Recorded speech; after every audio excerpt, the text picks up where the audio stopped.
In recent years, international economic issues have taken center stage.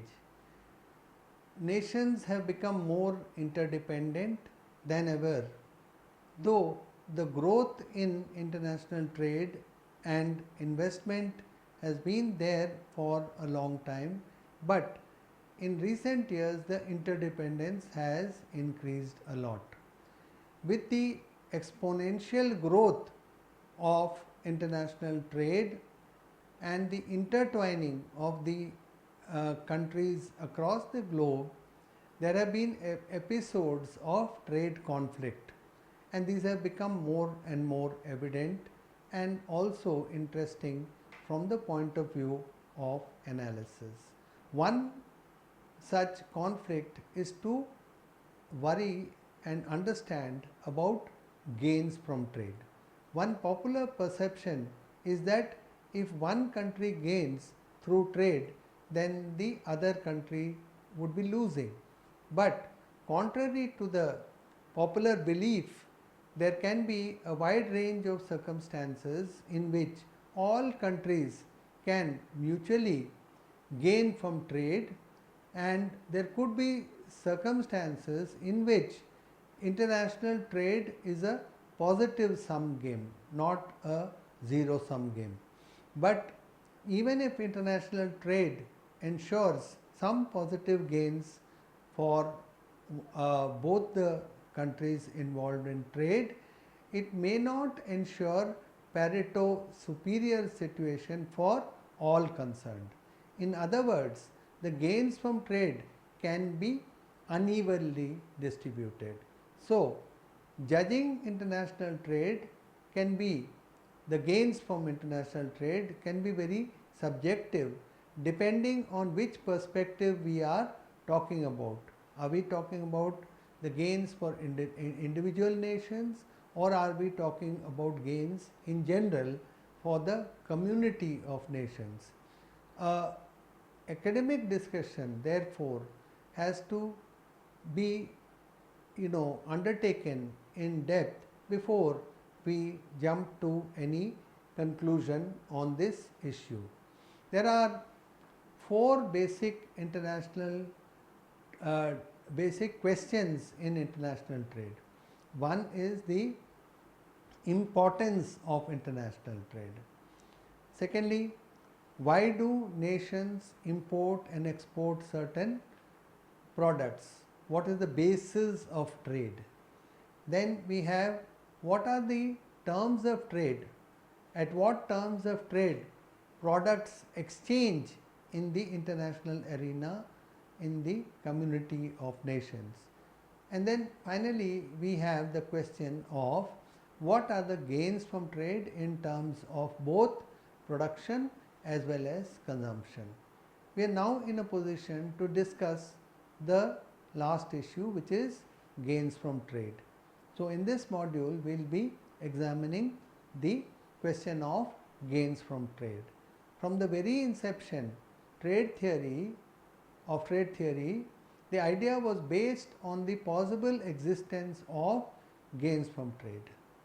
During the period of 1500 to 1880, according to the mercantilists, if a country could achieve a favorable trade balance, it would realize a net payment receivable from the rest of the world, and this would be in the form of gold and silver, and this would contribute to the nation building process.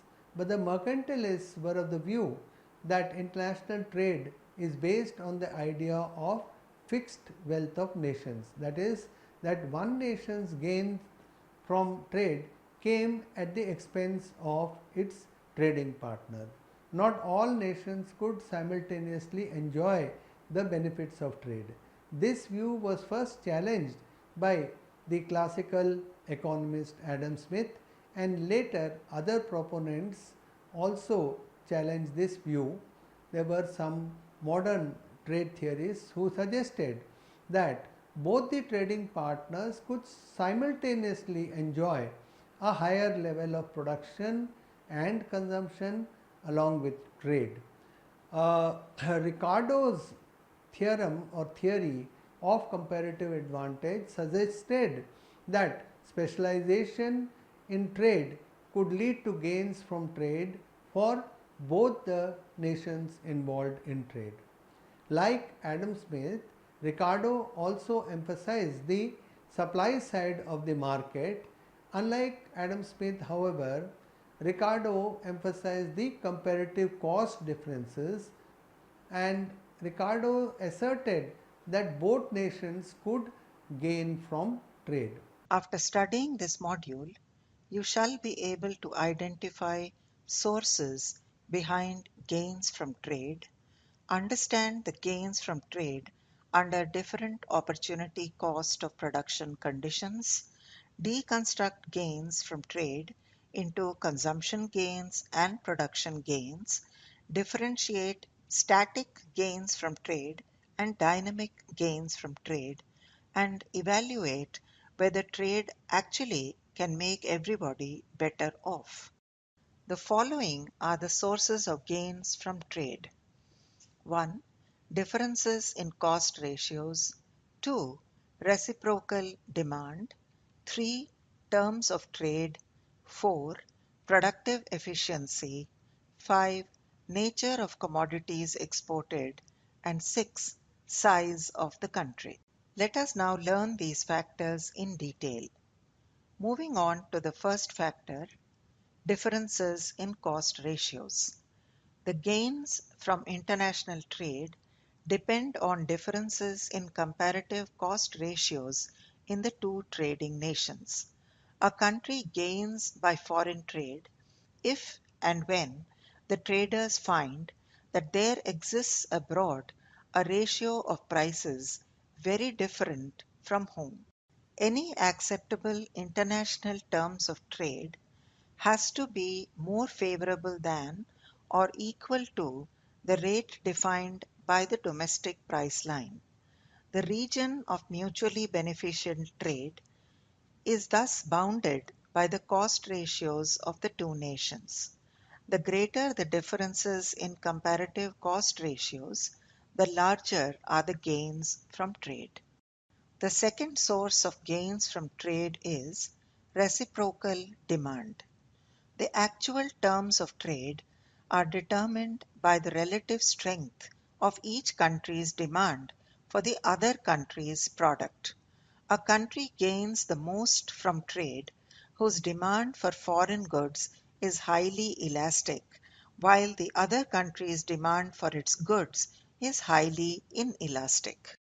The third and the most important factor which determines the gains from trade is the terms of trade.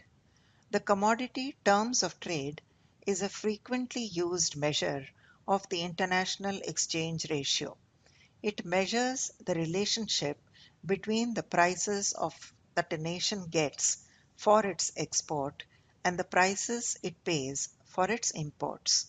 This refers to the barter terms of trade which Mill used to determine the gains as well as the distribution of the gains from international trade. The next factor is productive efficiency. An increase in the productive efficiency of a country also determines its gains from trade, as it lowers costs of production and prices of goods that a country exports.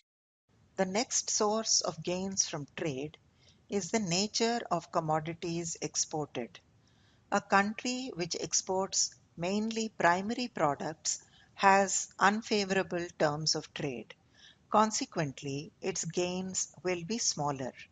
On the contrary, a country exporting manufactured goods has favorable terms of trade, and its gain from trade will be larger. Gains from trade also depend on the size of the country. If two nations are of unequal economic size, it is possible that the relative demand strength of the smaller nation will be dwarfed by that of the larger nation. Assuming the absence of monopoly elements working in the markets, the small nation can export as much of the commodity as it desires, enjoying large gains from trade. If one nation is significantly larger than another, the larger nation attains fewer gains from trade, while the smaller nation attains most of the gains from trade. This situation is characterized as the importance of being unimportant. Gains from trade can be measured by 1. Constant opportunity cost, complete specialization and gains from trade, and 2. Incomplete specialization and gains from trade. Constant opportunity cost, complete specialization and gains from trade. Let us assume there are two countries, home and foreign, and the goods under consideration are X and Y. Labor is the only factor of production, and we are talking about constant opportunity cost of production technology. ALX and ALY are unit labor requirement of the goods X and Y respectively.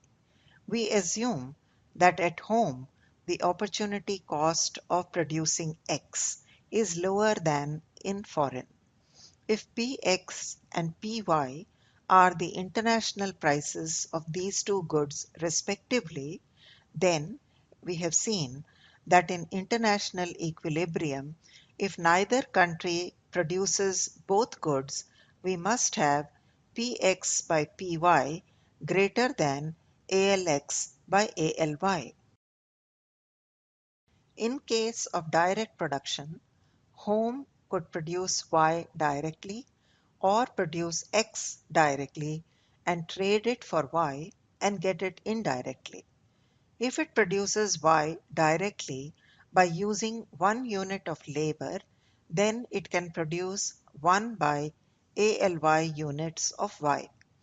If it uses the 1 unit of labor to produce X instead, then it will produce 1 by ALX units of X.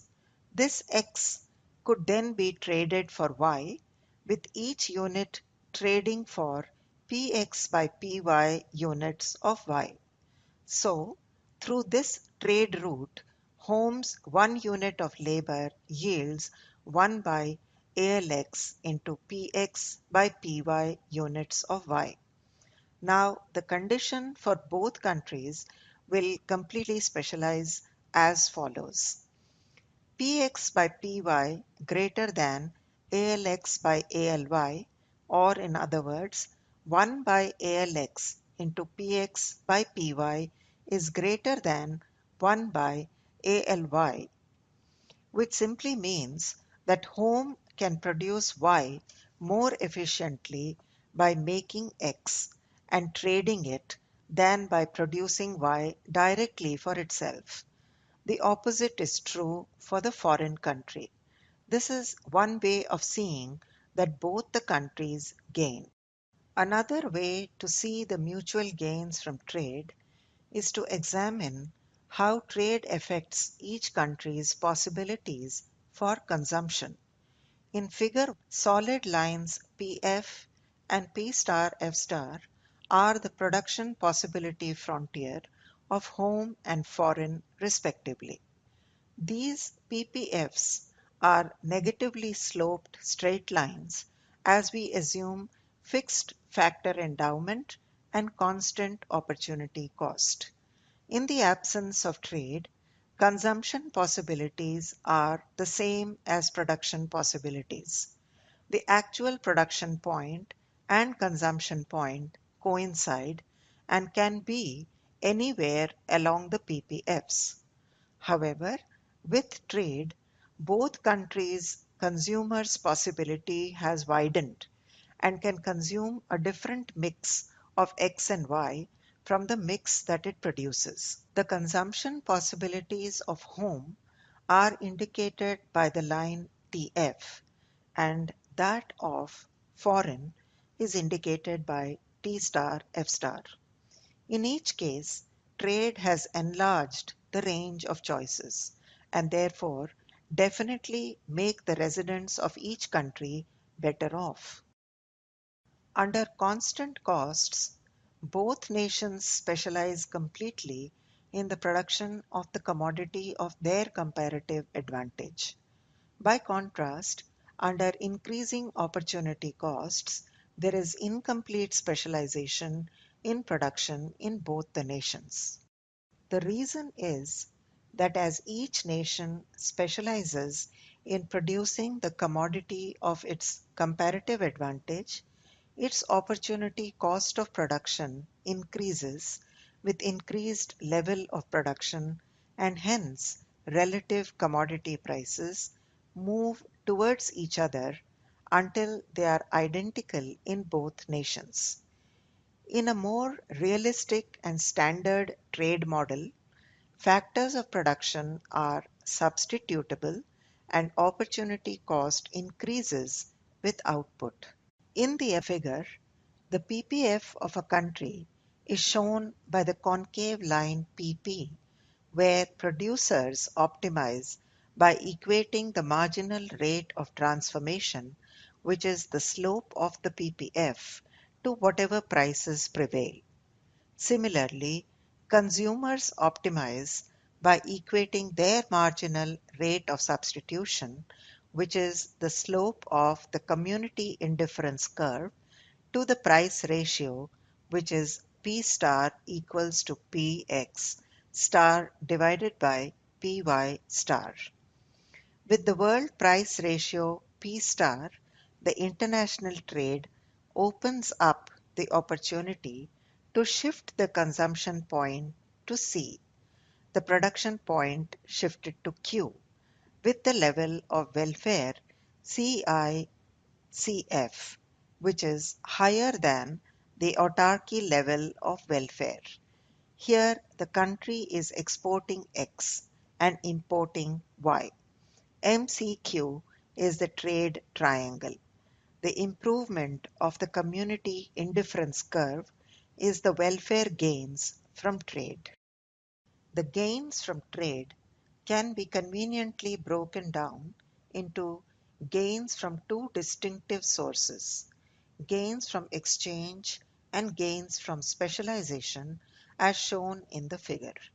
Nation 1 is a very small country which does not affect the price of its trading partner or the rest of the world.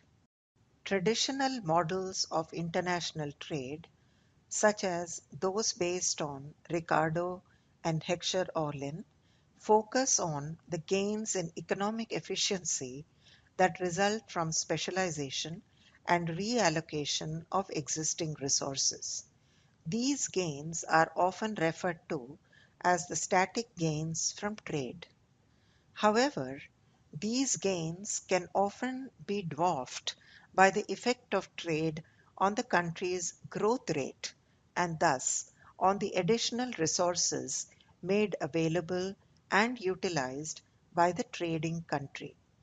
These are known as dynamic gains from international trade. They are dynamic in the sense that they change the evolution of an economy through time, that is, altering the growth path. There are a number of avenues through which such dynamic gains can be realized, including increased investment rate, technology transfers and spillover from foreign direct investments, improvements in macroeconomic policies, offshoring, and internationalization of the supply chain. International trade tends to bring a higher level of income through more efficient allocation of productive resources. This increased level of income eventually gives rise to a higher level of saving and hence investment. In a roundabout manner or multiplier effect, higher levels of investment eventually result in higher levels of economic growth. A major indirect dynamic gain from trade is that on the one hand, it widens the size of the market, and on the other hand, international trade induces economies of large scale production, allowing small and moderately sized countries to establish and operate many plants of efficient size. Both encourage inventions and innovations, raise labor productivity, lower costs, and lead to a fostering of growth. Increased foreign competition can also be a source of dynamic gains from trade. As international trade fosters dynamic gains for the country engaged in trade, trade liberalization enhances the realization of such kinds of gains. Domestic firms' development of new products using foreign intermediate inputs or machinery is an important way in which trade liberalization can generate dynamic gains. Consequently, economies with barriers to the introduction of new products may have lower innovation rates and experience smaller dynamic gains from a given level of liberalization. The ability of domestic firms to take advantage of new technology can also be crucial to the realization of dynamic gains from trade liberalization.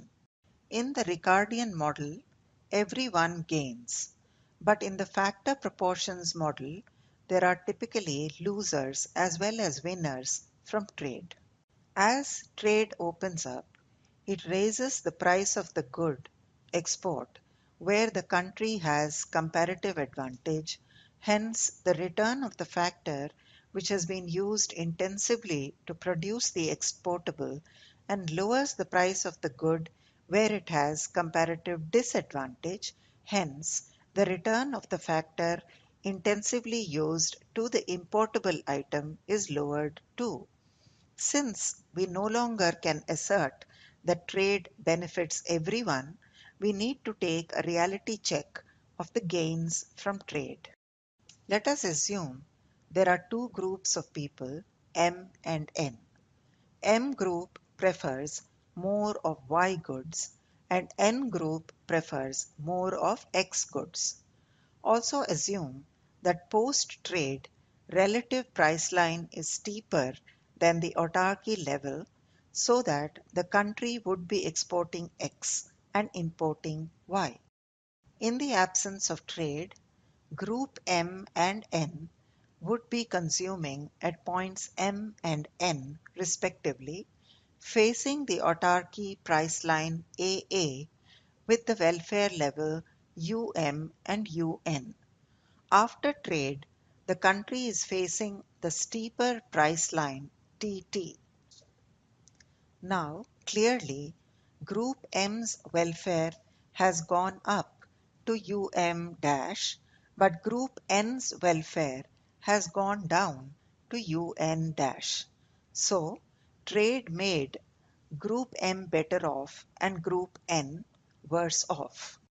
Often, proponents of free trade or free trade lovers are theoretically able to compensate trade haters for harm done because of trade making everyone better off. If this is possible, then trade is potentially a source of gain for everyone. This is illustrated in the figure. Before trade, the economy's production and consumption point were at A on its production possibility frontier. The budget constraint in the figure represented by the world price line PW represents all possible combinations of both X and Y that the country could consume given the world relative price of X. Part of this budget constraint falls in the shaded region, which simply means it is possible to consume more of both goods in the post-trade situation compared to autarky. If the economy as a whole consumes more of both goods, then it is possible in principle to give each individual more of both goods. This would make everybody better off. The fundamental reason why trade potentially benefits a country is that it expands the economy's choices. This expansion of choice means that it is always possible to redistribute income in such a way that everyone gains from trade. In reality, an economy consists of heterogeneous groups of people. So, the government must weigh one group's gain against another group's loss. There are many reasons like political pressure groups, well organized groups, already very poor groups, or backward groups, why a particular group gets special attention and treatment more than others. This module extends the simple understanding that countries gain from trade if they can trade at any price different from the domestic or the autarkic price. Any price difference allows a country to gain by selling what is relatively more valuable on the world markets and buying what is relatively more expensive in for producing at the uh, home market. That is, if it does not possess a comparative advantage, then it should rather import that commodity and export the commodity in which it has a comparative advantage. In this way, uh, all the nations trading with each other would gain. From the mercantilists to the classical economists to the neoclassical economists, the proponents of modern trade theory seem to assert that there is an invariable gain from trade. Invariably, there would be a gain from trade. Gains from trade arise from price differences and the factors behind these price differences. The total gains from trade can be decomposed into two parts, gains due to exchange and gains due to specialization. Gains from exchange arise due to the expansion of the consumption possibility set. Gains from specialization arise due to the shift in the production process towards the good in which the country has a comparative advantage.